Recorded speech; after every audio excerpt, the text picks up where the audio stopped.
Good morning children. So last video la molar mass, molar volume discuss பண்ணோம். இதுல வந்து என்ன பார்க்க போறோம் அப்படினா so gram equivalent concept. Gram equivalent concept. So that is a similar to mole concept and gram equivalent concept. அதே மாதிரி தான். So here I understood that mole concept based on molecular mass. Mole concept வந்து molecular mass ல இருக்கு. So same for equivalent gram equivalent concept. Okay, you see that is the definition. Gram equivalent mass is defined as mass of an element. Mass of an element or that is a compound or ion. இது வேணாலும் இருக்கலாம். Okay, so that combines சேருது or displays பண்ணுது. For example, so that is 1.008 gram of hydrogen. So hydrogen உடைய gram molar mass பார்த்தலையா 1.008 gram.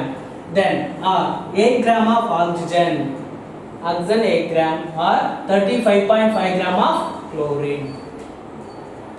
So gram equivalent mass is defined as the mass of an element combined or displaced.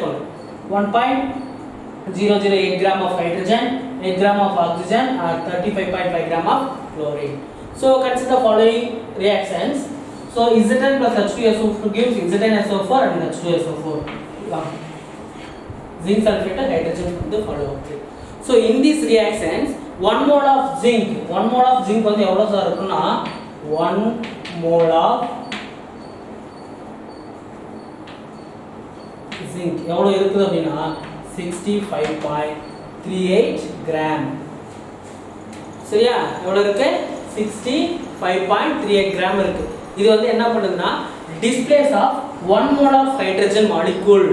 ஓகேவா? 1 mole of hydrogen moleculeங்கிறது எவ்வளவு? hydrogen molecule அப்படினா 2 இருக்கும். ஹைட்ரஜனுக்கு 1.008 gram இருக்கு. அப்ப இத 2 ஆல multiply பண்ணா கிடைக்கும் 2.016 gram இருக்கு.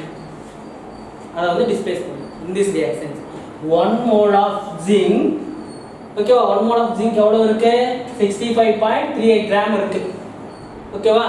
So displace 1 mole of hydrogen molecule H2 இருக்கு. அதனால molecule சொல்றோம். 1 mole of அப்ப 1.008 2 ஆல மல்டிப்ளை பண்ணா 2.016 இந்த கிடைக்கும் கிராம். ஓகேவா? Next mass of zinc required to displace 1.008 gram of hydrogen is. சரி, zinc வந்து ரெக்கார்ட் தேவை 1.008 gram ஹைட்ரஜனை வந்து டிஸ்ப்ளேஸ் பண்றது. So that is 65.38 gram divided by 2.016. இது வந்து என்னது ஹைட்ரஜன் மாலிக்யூலுக்கு இங்க 12 மல்டிப்ளை பண்ணிருக்கல இது அப்படினா இதுக்கு எவ்வளவு தேவை 1.008 ஹைட்ரஜனுக்கு எவ்வளவு டிஸ்ப்ளேஸ் பண்ண தேவை அப்படினா சோ இத சிம்பிளை பண்ணா இது 1 டைம்ஸ் இது 2 times 65.38 divided by 2 equal to 32.69. so the equivalent mass of zinc is zinc ஓட equivalent mass எவ்வளவுனா 32.69.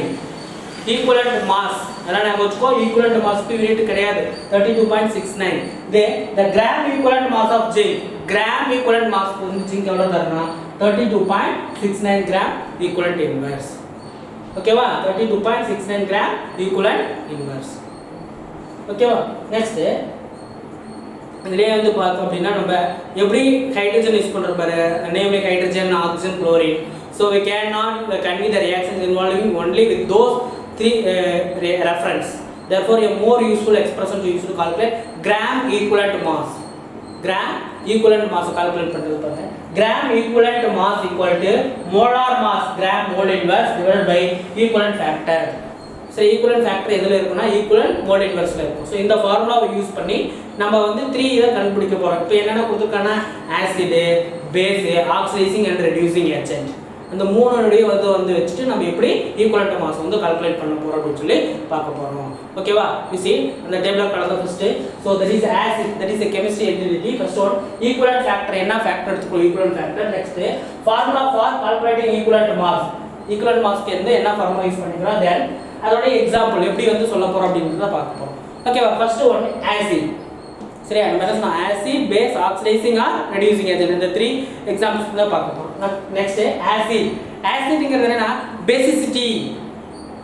நல்லா ஞாபகம் வச்சுக்கோ acid basicity. Basicity means number of moles of ionizable சரி ionizable mean plus or minus ஆகுது H plus ion present in 1 mole of acid okay பாரு acid வெச்சுனா basicity number of moles of ionizable H plus ion present in 1 mole of acid ஒரு mole ஆசிட்ல எவ்வளவு H plus இருக்கோ that is called basicity ஆசிட்ல number of hydrogen atoms அப்படினா வெச்சுக்கோ ஆசிட்ல number of hydrogen atom present in acid that is called basicity ஓகேவா next formula பாரு E இது equivalent mass calculate பண்றது molar mass of the acid molar mass of acid நம்ம find out பண்ணனும் molar mass divided by basicity of the acid so here basicity means number of hydrogen atom number of hydrogen atom so here example giving H2SO4 example giving H2SO4 sulfuric acid so basicity equal to 2 equimolar so that is the number of hydrogen atom 2 is present 2 equal mole inverse okay va next molar mass of sulfuric acid molar mass வந்து find out பண்றேன் sir எப்படி பாருங்க 2 hydrogen atom almost 1 2 into 1 plus sulfur க்கு 32 1 into 32 plus oxygen 4 இருக்கு 4 into 16 so 98 gram mole inverse okay 98 gram mole inverse next gram equivalent mass of sulfuric acid that is equal to 98 divided by basicity that is the basicity of acid எவ்வளவு இருக்கு 2 நம்ம பார்த்தோம்ல 2 அந்த 2 98 divided by 2 equal to 49 gram equivalent inverse okay 49 gram equivalent inverse இருக்கு இது ஒரு first example ஆசிட்க்கு புரியுதா எப்படி molar mass of acid divided by basicity of acid இது நான் போச்சு molar mass of acid divided by basicity of the acid ஓகேவா next பேஸ்க்கு சொல்றப்ப இங்க acid சொன்னா basicity பேஸ்க்கு சொல்றப்ப acidity acidity means number of moles of ionizable OH minus ion OH minus ion present in 1 mole of base ஒரு பேஸ்ல வந்து எவ்வளவு OH minus இருக்கோ that is called acidity அப்படினு சொல்றோம் so here E equal to molar same formula equal to molar mass of base இங்க acid எழுதிருப்போம் இங்க base acidity of base இங்க basicity of acid அதேதான் இங்க பேஸ்ன்றனால நம்ம இங்க எடுத்துக்கிறோம் base ஓகேவா so here example KOH acidity that is the number of hydroxyl ion K plus OH minus that is 1 okay va next molar mass of KOH கண்டுபிடிக்கிறோம் potassium 39 1 into 39 plus oxygen 1 into 16 plus hydrogen 1 into 1 so 58 gram mole inverse நம்ம last video molar mass எப்படி calculate பண்றதுன்னு find out பண்ணிருப்போம் அந்த evaluate try பண்ணி பாருங்க அப்படினு சொல்லிருப்போம் exam ஓகேவா next gram equivalent mass of KOH that is 58 divided by 1 that is a KOH divided by 158 divided by 1 equal to 58 gram mole inverse okay sir next third one oxidizing or reducing agent third one oxidizing or reducing agent அப்படினு சொல்றோம் பாருங்க number of moles of electrons gained ஆகுது or lost by 1 mole of the reagent during redox reaction so redox reaction means you know both oxidation and reduction takes place that is called redox reaction so that is the E value equal to molar mass of reducing or oxidizing agent reducing எடுத்துக்கலாம் or oxidizing agent divided by number of moles of electrons gained or lost by 1 moles of oxidizing or reducing agent the oxidizing reducing agent la how many electrons gained or how many electron lost adha சொல்ல போறோம் ஓகேவா next so given an example KMnO4 is a good oxidizing agent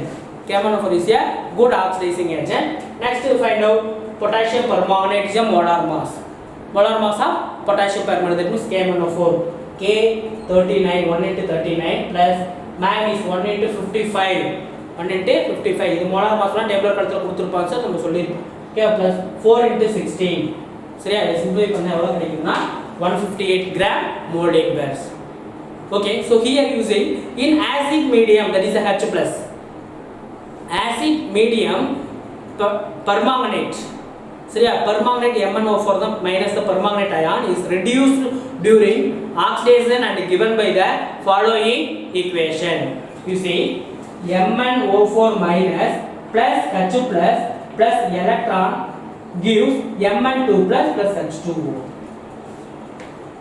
H2O okay நான் எழுதி காட்டுற பாருங்க MnO4 minus plus H plus means acid medium plus electron gives Mn2 plus H2O.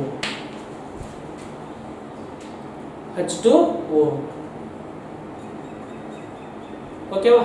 So எப்படி sir இங்கே 5 electron இருக்கு, இங்கே 8 ஹெச்என் இருக்கு, அதை பார்க்கலாம் நம்ம எப்படி இருக்கு பாருங்க. MnO4 minus. ஸோ Mn தான் ஃபைண்ட் அவுட் பண்ண oxygen number X plus 4 into 1 oxygen number minus 2 equal to minus 1. பவர்ல என்ன இருக்கும்? மைனஸ் இருந்தா மைனஸ் 1, பிளஸ் இருந்தா plus 1. So that is x minus 8 minus 1 இங்க வந்தா plus 1 ஆயிடும் equal to 0. x minus 7 equal to 0. So x equal to plus 7. இங்க என்னவா இருக்கும்? மேக்னீஸ் plus 7ல இருக்கு. மேக்னீஸ் plus 7ல இருக்கு. ஓகேவா? நெக்ஸ்ட் இங்க வரப்ப என்ன இருக்கு? Mn2 plus. இப்ப லாஸ்ட் ஆயிருக்கா? சரியா? லாஸ்ட் ஆயிருக்கு எவ்வளவு எலக்ட்ரான்? +7 ல இருந்து +2 ஆயிருக்கு, 5 இருக்கு. அந்த 5 எலக்ட்ரான் தான் சார் இங்க இருக்கும். 5 electron. Okay, so next, how many oxygen present? Left hand side 4. So here 1. So put here 4 oxygen. How many hydrogen? 4 into 2 8. So here put 8. Okay, so that is the difference. That is n equal to 5. N equal to 5. So 156 divided by 5 equal to 31.6 gram equivalent inverse. Gram equivalent potassium permanganate equal to 31.6 gram equivalent inverse. புரியுதா sir? Okay, so the three பார்த்துக்கோம். one acid, base, oxidizing and reducing agent. So gram equivalent mass பார்த்துக்கோம் நம்ம எப்படிங்கிறது. ஓகேவா? So இது எப்படிங்கிறது oxidation number calculate பண்ணுறது பின்னாடி இருக்கும், நம்ம அதை பார்த்துக்கலாம். ஓகேவா? நெக்ஸ்ட் வீடியோவில் எம்பிரிக்கல் ஃபார்முலா எப்படி கால்குலேட் பண்ணுறோம். சரியா? இதே மாதிரி ஒரு எக்ஸாம்பிள் கொடுத்துருப்பான் உங்கள் புக்கில், அதை நீங்கள் ட்ரை பண்ணி பாருங்கள். சரியா? ஸோ என்ன எக்ஸாம்பிள் அப்படின்னா அது வந்து ferrous sulphate potassium permanganate sulphuric acid react ஆகுது. ஓகேவா? ஸோ எப்படி ஃபார்ம் ஆகுது அப்படின்ட்டு கொடுத்துருப்போம், அதை பாருங்கள். அடுத்து நெக்ஸ்ட் வீடியோவில் என்ன பார்க்கலாம் அப்படின்னா எம்பிரிக்கல் ஃபார்முலாவை பார்க்கலாம். எம்பிரிக்கல் ஃபார்முலா வந்து மாலிகுலர் ஃபார்முலா எப்படி ஃபைண்ட் அவுட் பண்ண போகிறோம். That is the simplest formula தான் எம்பிரிக்கல் ஃபார்முலா. ஓகேவா? Thank you students.